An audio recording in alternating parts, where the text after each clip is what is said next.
तो गाइस ये वाला व्लॉग तो मैं डालना ही भूल गई आज का। हाँ, मैं गई सुबह सुबह कालू से मिलने के लिए, क्योंकि उसके लिए खाना लेके जाना था, दही पनीर और रोटी लेके जाना था। तो मैं निकल पड़ी घर कालू से मिलने के लिए, क्योंकि आज जॉनी भाई नहीं आए थे। तो मैं कैब करके गई थी डॉक्टर साहब के क्लिनिक पे।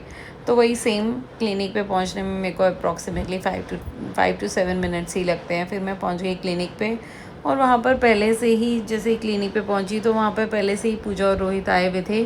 तो तब तक वो कालू को उन्होंने, मतलब कालू को टेबल पे ले चुके थे वो लोग, मतलब उनकी हेल्प से, क्योंकि पूजा से भी कालू बहुत अटैच्ड है। जैसे श्वेता की बात मान लेता है, वैसे पूजा की भी बात मान लेता है। तो मैंने तुरंत सामान रखा फटाफट, और देखा तो कालू ऑलरेडी टेबल पे पहुंच चुका था अपने ट्रीटमेंट कराने के लिए। लेकिन आज इसका मुंह बिल्कुल उदास उदास लग रहा था मुझे। देखो, मैंने इसका फेस फोकस करके भी लिया है, लेकिन बहुत उदास लग रहा था। लेकिन फिर सुबह जब फ़ीवर चेक किया तो फ़ीवर फिर से इसको आया, 103 समथिंग निकल कर आया। लेकिन फिर भी हम लोगों को पता है कि वो सिर्फ एक फ़ीवर की वजह से उसको वो फ़ीवर आ रहा है। लेकिन फिर भी हमने, just to be on a safer side, doctor साहब ने उसका टिक फ़ीवर टेस्ट भी किया है। आज शाम को या रात तक या कल सुबह तक इसकी रिपोर्ट्स आएंगी, तो पता चलेगा कि क्या रहा, क्या अभी इसका स्टेटस है।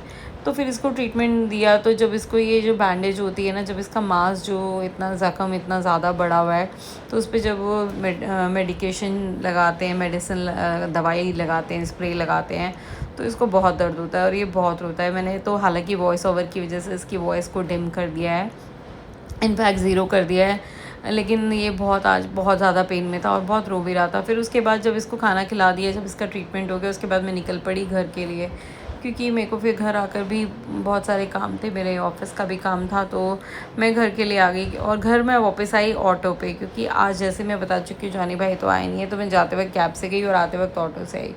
और इसी के साथ मैं करती हूँ अपना ये वाला ब्लॉग एंड। और कालू का स्टेटस के लिए प्लीज़ आप लोग भी सब मिलकर प्रे करें कि कालू जल्दी से ठीक हो जाए, क्योंकि हम लोग सच में बहुत ज़्यादा वरिड हैं कि भाई अगर जल्दी से कालू ठीक हो जाएगा तो हमें भी बहुत खुशी मिलेगी। इतने दिन से सब लोग एफर्ट डाल रहे हैं। इनफैक्ट कालू भी थोड़ा रिलैक्स फील करेगा जब वो ठीक हो जाएगा और अपने दोस्तों के पास वापस आ जाएगा। तो please pray for him. Bye bye, good night, take care, thanks.